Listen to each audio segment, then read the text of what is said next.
Force est de constater, malheureusement, que se pose encore, avec forte acuité, la problématique de la préservation des générations, non seulement celle du futur, mais également la nôtre. Est-ce pour autant un échec des Nations Unies? Incontestablement, une évaluation objective avec des recommandations réalistes de notre système collectif serait salvatrice pour notre devenir. Monsieur le Président, le Mali salue la pertinence de ce thème qui est d'une actualité brûlante. Tant il est vrai que les tensions et les guerres en cours continuent, hélas, de menacer la paix et la sécurité internationale, le développement et les droits fondamentaux des populations. Cette remarque est celle d'un pays qui a connu depuis 2012 une crise multidimensionnelle complexe ayant entraîné la perte de plus de la moitié de son territoire et de nombreuses victimes innocentes. Suite à une association à la fois incestueuse et opportuniste de groupes terroristes et de groupes armés. Monsieur le Président, le drame du Mali remonte à l'allégeance à Al-Qaïda du groupe salafiste pour la prédication et le combat, le GSPC algérien le 11 septembre 2006, exacerbé par l'intervention militaire hasardeuse de l'OTAN en Libye en 2011. La déstabilisation de ce pays frère a aggravé les facteurs d'insécurité dans nos pays, à savoir le terrorisme, les trafics en tout genre, le blanchiment de capitaux, les conflits communautaires manipulés par les terroristes et leurs sponsors étatiques étrangers et les actions violentes d'individus isolés. Pour leur part, les autorités maliennes, après avoir fait le constat de l'échec des forces internationales présentes sur le territoire national depuis 2013, ont décidé de reprendre leur destin en main.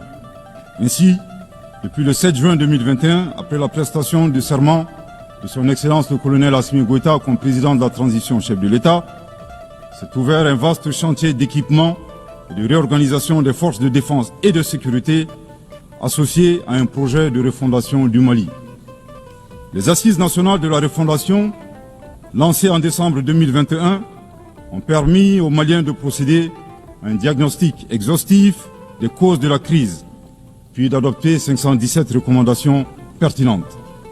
À ce sujet, après avoir vécu une insécurité imposée par l'état de nature, le constat concernant le Mali est effarant. Violenté, humilié, pillé et torpillé, abandonné en plein vol, poignardé dans le dos, les expressions ne sont pas limitatives pour décrire la souffrance subie par le peuple et les forces de défense et de sécurité maliens. Fort de cette expérience et réalisant que le péril malien ne résultait que de l'état de nature, son Excellence le colonel Assimi Goïta, président de la transition chef de l'État, s'est contraint d'élaborer une vision réaliste de la géopolitique en convoquant un proverbe populaire en langue bambara, ici traduit librement et contextualisé, je cite, « La succulence de la sauce des uns dépend du pillage des bovins des autres ». Fin de citation. Thomas Hobbes, décrivant l'état de nature de manière identique, affirmait, je cite, que l'homme est un loup pour l'homme. Grâce à ce proverbe qui fait référence à la gastronomie et à la cinégétique, le chef de l'État décrit la dure réalité impitoyable des relations internationales et surtout la place de l'Afrique, dont le pillage des matières premières a servi au développement des autres et non celui des Africains dans leur grande majorité. À cette vision s'ajoute une orientation du chef de l'État qui appelle les Maliens dans le cadre de la refondation à redevenir eux-mêmes.